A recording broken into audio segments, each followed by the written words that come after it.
Hai, selamat datang di channel alur cerita film Cinema Recap. Pada episode kali ini, Mimin akan membawakan alur cerita dari film yang berjudul Death Race 2. Film ini bercerita mengenai awal mula diciptakannya Death Race.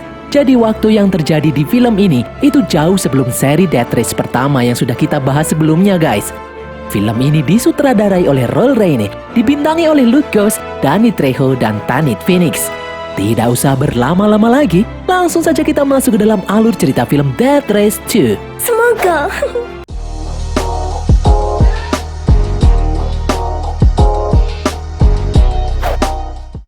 Di dalam penjara Terminal Island yang saat ini dikuasai oleh perusahaan swasta, terjadi keributan yang dipicu oleh seorang tahanan yang bernama 14K dengan tahanan lain yang bernama Sander Grady.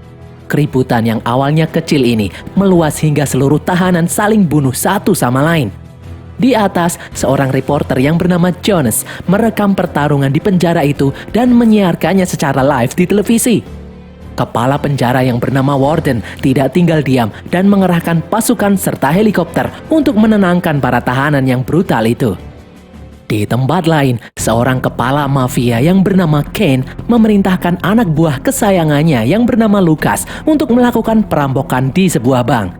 Kane sangat mempercayai kinerja Lucas yang sangat ciamik dan mampu merampok tanpa pernah diendus oleh pihak kepolisian sekalipun. Awalnya Lucas ingin melakukan aksinya dengan anak buahnya seperti biasa. Namun Kane meminta Lucas mengajak keponakan Kane karena Kane ingin melatih keponakannya itu untuk menjadi penerusnya kelak. Kane lalu memberi Lucas sebuah mobil sport berwarna kuning untuk melakukan aksinya nanti. Lucas pun bergegas menggeber mobil barunya itu. Di dalam gedung Wayland Industries, Jonas dan Warden menghadap pemimpin perusahaan yang memiliki penjara Terminal Island. Wayland terlihat marah karena kerusuhan yang terjadi di dalam penjara sebelumnya. Namun Jones memiliki pikiran lain. Jones memberitahu Wayland kalau banyak sekali netizen yang menyukai peristiwa perkelahian tersebut dengan bukti rating yang cukup tinggi. Jonas pun memiliki ide yang bisa membuat perusahaan Wayland mendapat keuntungan dengan menyiarkan secara live streaming kekerasan di dalam penjara. Warden tidak setuju dengan ide gila itu, namun pendapatnya tidak didengar oleh Wayland yang gila dengan uang tersebut. Di depan sebuah bank, Lucas mengantar keponakan Kane yang bernama Vinny dan temannya untuk masuk merampok bank dengan senyap. Lucas tidak ingin Vinny melakukan aksi yang memancing perhatian polisi. Vinny dan temannya pun bergegas masuk ke dalam bank. Beberapa saat kemudian, datang dua orang polisi yang akan mengambil uang di bank. Lucas memberitahu Vinny untuk segera pergi karena sudah tidak aman. Namun di dalam, Vinny ngeyel akan menyelesaikan misinya. Lucas yang khawatir pun bergegas masuk ke dalam bank untuk menyusul Vinny dan yang lain. Dengan sigap, Lucas bertarung melumpuhkan dua polisi itu. Lucas lalu memaksa Vinny dan yang lain untuk segera kabur. Tiba-tiba dari belakang salah satu polisi menembak teman Vinny. Lucas pun refleks menembak polisi itu hingga tewas. Semua orang pun menjadi panik. Mereka bertiga bergegas kabur. Di jalanan, mobil yang dikendarai Lucas dikejar oleh polisi yang sudah mengidentifikasinya. Terjadi kejar-kejaran di jalanan dengan kecepatan tinggi. Tidak disangka, Vinny mengeluarkan granat dan meledakkan beberapa mobil polisi. Alhasil kini status Lucas meningkat jadi bintang 5. Lucas yang marah menyuruh Vinny dan temannya keluar dari mobil karena Vinny adalah keponakan Kane. Biar Lucas sendiri yang bertanggung jawab atas kekacauan ini. Vinny dan temannya pun kabur menyelinap di antara para penduduk. Di tempat lain, Kane mengamuk setelah mengetahui aksi perampokan yang dilakukan oleh Lucas ketahuan dan kini berita itu diberitakan di seluruh stasiun televisi. Di jalanan, dengan bantuan helikopter, para polisi masih melakukan pengejaran. Dengan kecepatan tinggi, Lucas melesat di jalan tol menghindari kejaran polisi. Namun karena di depannya adalah jalan buntu, Lucas pun akhirnya berhasil ditangkap oleh pihak kepolisian. 6 bulan kemudian, Lucas dibawa masuk ke dalam penjara Terminal Island. Di dalam bus, Lucas berkenalan dengan seorang napi baru yang bernama Liz. Lucas melindungi Liz yang sedang dibully oleh napi lainnya. Sampai saat ini, Lucas masih menolak buka mulut mengenai keterlibatan Kane dalam peristiwa perampokan sebelumnya. Meskipun pengadilan menjamin akan membebaskan Lucas jika dia mau buka suara, namun Lucas bersikeras kalau dia akan mempertanggungjawabkan aksinya sendiri. Di tempat lain, Vinny menemui Kane di rumahnya. Vinny memberitahu Kane kalau sampai saat ini Lucas masih tutup mulut alias Kane masih aman. Namun, Kane malah memerintahkan Vinny untuk membunuh Lucas yang saat ini berada di penjara bagaimanapun caranya. Meskipun Lucas adalah orang yang setia, tapi Kane tidak mau mengambil resiko. Di dalam penjara, Lucas dipaksa penjaga sel untuk menonton laga gladiator di penjara Terminal Island. Liz yang juga ada di sisi Lucas memberitahu kalau acara itu disiarkan secara langsung oleh perusahaan Wayland Industries yang sudah berlangsung selama beberapa bulan terakhir. Acara itu dipimpin langsung oleh Jones. Beberapa saat kemudian, pembawa acara memanggil salah satu peserta yang bernama Xander Grady. Pada pertarungan kali ini, Xander akan melawan seorang tahanan yang bernama 14K. Para peserta pertarungan dipilih secara acak setiap minggunya. Mereka akan bertarung sampai mati atau sampai salah satu di antaranya menyerah. Para petarung juga bisa mengambil senjata setelah menginjak sensor yang ada di arena. Jika tidak ada satupun peserta yang menang, maka keduanya akan dibunuh. Pertarungan pun dimulai. Xander dan 14K bertarung dengan brutal.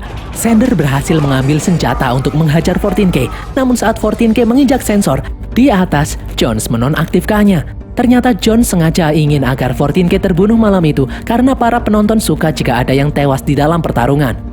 Di dalam arena, secara mengejutkan, 14K berhasil membalikan keadaan dan membuat Xander terpojok. Di saat Xander sudah tidak berdaya, bukannya membunuhnya, 14K malah menyebut kalau Xander telah menyerah. Pertarungan pun selesai. Jones emosi melihat 14K yang tidak jadi membunuh musuhnya, dan benar, akibatnya rating acara itu menurun secara drastis. Setelah acara usai, Wayland menemui Jones di dalam penjara. Wayland marah karena semakin hari, pendapatan mereka di acara pertarungan semakin lama semakin menurun. Karena sepertinya orang-orang sudah muak untuk menontonnya. Wayland memaksa Jones melakukan inovasi, atau dia tidak akan sungkan-sungkan untuk memecat Jones. Pagi harinya, saat sedang sarapan, Lucas ditemui oleh dua orang pria, yakni Goldberg dan Rocco. Goldberg memberitahu Lucas kalau pihak penjara memasukkan Lucas ke dalam tim Goldberg untuk bekerja di dalam bengkel otomotif. Lucas kemudian dipanggil untuk menghadap pimpinan penjara. Di dalam ruangannya, Warden menyuruh Lucas untuk bersaksi mengenai keterlibatan Kane di pengadilan. Karena menurut Warden, pihak kepolisian sangat ingin menangkap Kane, tapi mereka tidak memiliki bukti. Lucas bersikeras untuk menolak. Warden lalu memperingatkan Lucas, meskipun Lucas mati-matian membela Kane, tapi di luar sana belum tentu Kane akan bersikap sama seperti itu. Lucas kemudian diantar ke bengkel mobil tempatnya bekerja bersama dengan Goldberg dan Rocco. Lucas bingung kenapa di penjara mereka masih saja bekerja. Goldberg memberitahu kalau sejak penjara itu dikelola oleh swasta, mereka memanfaatkan para tahanan untuk bekerja tanpa upah alias romusa. Di bengkel ini, mereka akan memotong besi bekas rongsokan mobil dan dilebur untuk dijadikan bahan membuat peluru lalu kemudian dijual. Lucas melihat mobil di hadapannya, sayang jika harus dihancurkan dan dilebur karena kelihatannya mobil itu bisa melesat dengan sangat cepat. Goldberg mempersilahkan Lucas mencoba mobil itu untuk terakhir kali sebelum dihancurkan. Dengan semangat, Lucas langsung menjajal mobil itu. Lucas melesat mengendarai mobil rongsokan mengelilingi penjara. Di saat yang sama, dari atas, Jones melihat aksi Lucas yang sedang ngebut di dalam penjara. Setelah selesai bersenang-senang, Lucas pun kembali ke dalam bengkel. Goldberg yang melihat aksi Lucas barusan memuji skill mengemudi Lucas yang luar biasa. Sore harinya, setelah selesai bekerja saat sedang berbaris, tiba-tiba seorang pria berbalik menyerang Lucas hendak membunuhnya. Beruntung Lucas bisa menghindar dan melawan. Pria itu pun berhasil diamankan. Pria itu bernama Bill. Malam harinya, Jones menemui Warden. Jones melihat aksi Lucas. Dia ingin Lucas bertarung di pertarungan deathmatch selanjutnya. Warden menolak memberi izin karena Lucas adalah satu-satunya saksi kunci yang bisa memberatkan gembong mafia Kane. Namun Jones tidak peduli, dia tetap menginginkan Lucas untuk bertarung. Keesokan harinya, di dalam kamar mandi, Jones datang menemui Lucas. Jones terpukau melihat skill bertarung Lucas saat melawan Bill kemarin. Jones ingin Lucas bertarung di pertarungan deathmatch selanjutnya. Lucas dengan tegas menolak aksi pertarungan yang mengeksploitasi para tahanan demi meraup pundi-pundi uang pemimpin perusahaan. Malam harinya, pertarungan deathmatch pun berlangsung. Kali ini yang akan bertarung adalah Bill dan secara mengejutkan pria yang akan melawan Bill adalah Liz. Lucas pun marah karena pertarungan ini tidak adil. Lucas memaksa Jones untuk menggantikan Liz di pertarungan, namun Jones hanya tersenyum mendengarnya. Jones ingin melihat ada yang terbunuh malam ini. Setelah Liz memasuki arena, pertarungan pun dimulai. Liz hanya pasrah mendapat hantaman dari Bill. Secara refleks, Lucas memanjat pagar dan berlari menyelamatkan Liz. Lucas pun bertarung melawan Bill. Bill kemudian masuk mengambil senjata. Itu adalah pelontar api. Lucas lalu gantian masuk dan mengambil senjata yang sama. Bill dan Lucas saling membakar satu sama lain. Di atas, tak disangka aksi Lucas sebelumnya memancing para tahanan untuk menjebol pagar. Di sana mereka juga bertarung satu sama lain. Di bawah, Bill berhasil membakar kaki Lucas. Hal ini membuat Lucas mencari tameng. Malam itu, acara berlangsung dengan sangat brutal. Banyak tahanan yang melompat masuk ke dalam arena. Warden yang marah memaksa Jones untuk menghentikan acara ini. Acara pun dihentikan. Dan pasukan penjaga memasuki arena untuk menenangkan para tahanan. Di tempat lain, Kane tidak sengaja melihat Lucas ada di layar televisi. Kane pun marah karena sampai saat ini anak buahnya belum berhasil membunuh Lucas. Keesokan harinya, Kane menemui Vinny. Kane marah kenapa Lucas masih hidup sampai saat ini. Vinny menyebut kalau dia sudah memerintahkan seorang tahanan yang bernama Bill untuk membunuh Lucas. Namun Kane yang emosi malah menembak Vinny tepat di kepalanya. Kane tidak menerima alasan apapun. Kane lalu mengumpulkan semua anak buahnya. Kane memberitahu mereka kalau dia akan memberi hadiah $1 juta bagi siapapun yang bisa membunuh Lucas dalam jangka waktu 2 hari ke depan. Jika tidak ada yang mampu membunuh Lucas, Kane mengancam akan membunuh semua anak buahnya itu. Di dalam penjara, Jones melakukan pertemuan dengan Wayland dan para pemegang saham. Jones memberitahu mereka kalau tren pertarungan deathmatch semakin lama semakin menurun. Namun Jones memiliki ide baru yang lebih brilian. Dia akan merubah acara deathmatch menjadi Death Race, sebuah balapan yang dilengkapi senjata. Jadi para pesertanya akan bebas membunuh satu sama lain dengan cara apapun di dalam lintasan. Para peserta akan melakukan balapan di trek yang sudah tersedia di dalam penjara Terminal Island. Jones menjelaskan kalau dia sudah mempersiapkan kendaraan yang dilapisi baja dan persenjataan yang bisa mereka kontrol melalui sensor di dalam lintasan. Balapan itu akan berlangsung selama 3 hari. Wayland lalu memberi masukan, berkaca dari acara sebelumnya yang sangat random, jika Jones ingin acaranya sukses, hadiah yang dipertaruhkan harus sangat menarik. Wayland memberi ide bahwa siapapun yang menang di perlombaan ini akan mendapatkan hadiah yang jauh lebih berharga daripada uang, yaitu kebebasan. Tidak peduli kejahatan apapun yang dilakukan oleh para peserta, jika mereka bisa menang balapan selama 5 kali, maka dia akan dibebaskan tanpa syarat. Semua orang pun menyetujui pendapat Wayland ini. Di lapangan, para tahanan sedang membicarakan ide Death Race yang akan membebaskan tahanan jika bisa menang 5 kali. Secara mengejutkan, Liz menyetujui ide itu, karena mungkin hanya itulah satu-satunya jalan agar dia bisa bebas. Death Race hari pertama pun berlangsung. Jones mengumpulkan 18 peserta untuk berlomba berebut masuk ke dalam 9 mobil yang sudah disiapkan oleh panitia. Semua orang pun berlari sambil bertarung satu sama lain berebut untuk masuk ke dalam mobil. Di dalam mobil sudah disiapkan para tahanan wanita yang akan menjadi navigator mereka. Bill masuk ke dalam sebuah truk besar, sementara itu Luke memilih sebuah sedan dan berebut memasukinya. Di dalam, dia ditemani oleh navigator yang bernama Katrina. Di balapan ini, Lucas dibantu oleh tim yang beranggotakan Goldberg, Rocco, dan Liz. Di dalam mobil, Katrina memberitahu berbagai fitur persenjataan yang ada di dalam mobil. Lucas pun mulai menggeber mobilnya di lintasan. Goldberg memberitahu Lucas kalau persenjataan baru bisa diaktifkan di lap kedua. Di lintasan, Bill masih saja mengincar Lucas. Di balapan ini, Sander yang memiliki dendam pribadi juga mengincar 4K. Semua peserta memiliki motivasinya masing-masing. Di lap kedua, salah satu peserta berhasil merebut sensor senjata dari Lucas. Orang itu lalu mengurangi kecepatan dan menembaki Lucas dari belakang. Lucas berhasil menyenggol orang itu dan membuat mobilnya keluar jalur hingga hancur. Balapan berlangsung dengan sangat panas. Mereka saling tembak dan saling tabrak satu sama lain. Tidak sengaja, Bill menyebut kata $1 juta. Di ruang kontrol, lewat alat komunikasi, Jones mendengar apa kata Bill. Jones pun penasaran. Di arena, salah satu peserta keluar dari mobil dan melompat ke dalam mobil peserta lainnya untuk membunuh peserta itu dengan tangannya sendiri. Benar-benar tidak ada aturan di dalam balapan ini. Di lap terakhir, Bill masih saja mengincar Lucas. Lucas pun mengambil jalan pintas dan menyusul semua peserta. Kini dia ada di depan. Setelah Lucas berhasil mendapatkan sensor senjata, dia salah memencet tombol dan menjatuhkan tameng belakang mobilnya. Katrina pun berinisiatif keluar dari mobil dan mengarahkan senjata ke arah belakang. Katrina menembaki mobil Bill yang ada di belakangnya dan membuat Bill tidak bisa menguasai kendaraan. Lucas pun berhasil menjadi juara di balapan pertama ini. Di dalam garasi mobil, Bill yang marah berniat menghajar Lucas, namun para petugas menahannya. Di sini Sander juga menemui 14K. Dia benar-benar sangat ingin membunuh 14K yang telah mempermalukannya di pertarungan sebelumnya. Malam harinya, Lucas dipaksa keluar dari dalam sel oleh para penjaga. Lucas dibawa menuju suatu tempat. Di tempat itu, muncul Wayland yang memberi Lucas selamat atas kemenangannya di balapan pertamanya.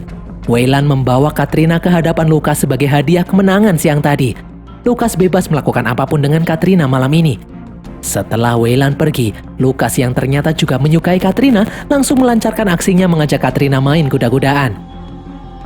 Di tempat lain, petugas penjara memukuli salah satu tahanan. Tahanan itu memberitahu kalau Kane telah menyebarkan sayembara ke seluruh tahanan. Barang siapa yang bisa membunuh Lucas akan mendapatkan hadiah $1 juta. Mengetahui informasi itu, Jones memerintahkan petugas untuk memindahkan sel Lucas di tempat yang aman.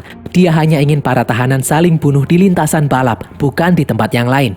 Secara tak sengaja, informasi itu juga didengar oleh Goldberg. Setelah Katrina selesai main kuda-kudaan, dia dibawa menuju suatu tempat. Ternyata Kane datang menemuinya. Kane menyuruh Katrina membunuh Lucas dengan jangka waktu 2 hari ke depan. Dengan imbalan, Kane akan membebaskan Katrina dari penjara wanita. Jika Katrina menolak, Kane mengancam kalau dia tidak segan-segan untuk membunuh Katrina.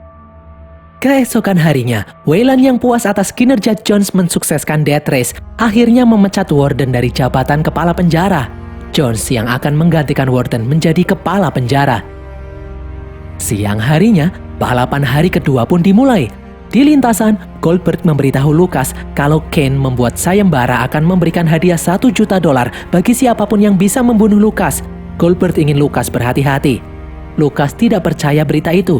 Menurutnya Kane tidak mungkin melakukan hal itu. Di dalam mobil, Lucas kembali dibantu oleh Katrina. Dan balapan pun dimulai. Bill langsung berusaha menabrak mobil Lucas. Saat salah satu peserta mendapat senjata, mereka langsung mengincar Lucas. Lucas lalu mengeluarkan jebakan asap dan membuat peserta di belakangnya terkejut melihat jebakan di depan. Mobilnya pun tergelincir. Saat peserta itu akan membalikan mobilnya, Bill muncul dan menabraknya. Peserta itu pun tewas tertusuk jebakan. Di saat peserta lain kembali menembakinya, Lucas membalikan mobilnya dan menabrak peserta itu. Peserta itu pun berhasil disingkirkan. Di depan, Sander mengincar 14K dan membuat mobil 14K terbalik. Lucas lalu melewatinya dan melihat Sander yang hendak menembaki 14K. Lucas pun sadar kalau 14K adalah satu-satunya peserta yang tidak ingin membunuhnya. Lucas berinisiatif memundurkan kendaraan dan menabrak Sander. Setelah menyingkirkan Sander, Lucas pun melanjutkan balapan. Di belakang, 14K melemparkan korek api dan membakar Sander hidup-hidup. Di dalam mobil, Katrina mengaku ditemui oleh Kane. Kane juga menyuruhnya membunuh Lucas, namun Katrina yang menyukai Lucas menjelaskan kalau dia tidak akan melakukan hal itu. Di belakang mereka, Bill masih terus-terusan menembaki mobil Lucas.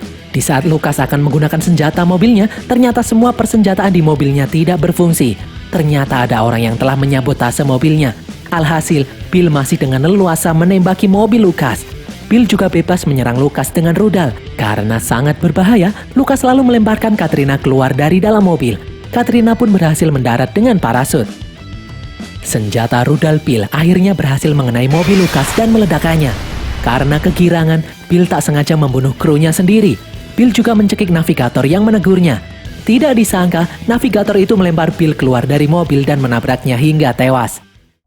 Di tempat lain, Katrina berlari mendekati mobil Lucas yang terbakar. Lucas pun terbakar hidup-hidup di dalamnya. Goldberg dan yang lain berusaha menyelamatkan Lucas, namun sia-sia, api berkobar dengan dahsyat. Mereka tidak bisa menyelamatkan Lucas. Di tempat lain, Kane melihat peristiwa terbakarnya Lucas dari siaran televisi. Malam harinya, Goldberg memarahi Rocco yang telah menyabotase mobil Lucas karena hanya Rocco yang bisa mengutak-atik mobil Lucas. Goldberg tidak menyangka Rocco tega melakukan hal itu pada temannya sendiri. Katrina lalu menemui 14K. Katrina menyebut kalau 14K telah berhutang nyawa pada Lucas di balapan sebelumnya. Nyawa harus dibayar nyawa. Di dalam rumah sakit, ternyata Lucas masih hidup namun dengan luka bakar yang sangat parah di sekujur tubuhnya. Jones memaksa sang dokter untuk mengumumkan ke publik kalau Lucas secara resmi telah tewas karena Jones memiliki sebuah ide. Jones kemudian menemui Wayland. Jones merekomendasikan seorang wanita yang bernama Hennessy untuk mendampinginya mengelola penjara Terminal Island. Jones juga melaporkan kalau dia sudah mempersiapkan ikon balapan yang bernama Frankenstein. Dia yakin Frankenstein bisa membuat balapan menjadi semakin menarik. 6 bulan kemudian, di dalam rumah sakit, Jones melakukan percobaan pada tubuh Lucas. Jones menghidupkan Lucas kembali, namun dengan luka bakar yang parah di sekujur tubuhnya. Jones memaksa Lucas menjadi tokoh Frankenstein dan melanjutkan balapan. Jones meyakinkan Lucas kalau seluruh dunia sudah menganggap Lucas telah tewas akibat kecelakaan sebelumnya. Setelah melihat keadaan tubuhnya yang cacat dan buruk rupa, Lucas pun bersedia memakai topeng dan merubah namanya menjadi Frankenstein. Malam harinya, balapan Death Race kembali dilangsungkan. Semua orang menyoroti kemunculan Frankenstein yang berjalan memasuki mobil yang biasa dinaiki oleh Lucas. Kini dia ada di tim yang sama dengan Goldberg dan yang lainnya. Katrina agak ketakutan melihat penampakan Frankenstein di sampingnya. Di tempat lain, seorang pria menyelinap masuk ke dalam kediaman Kane.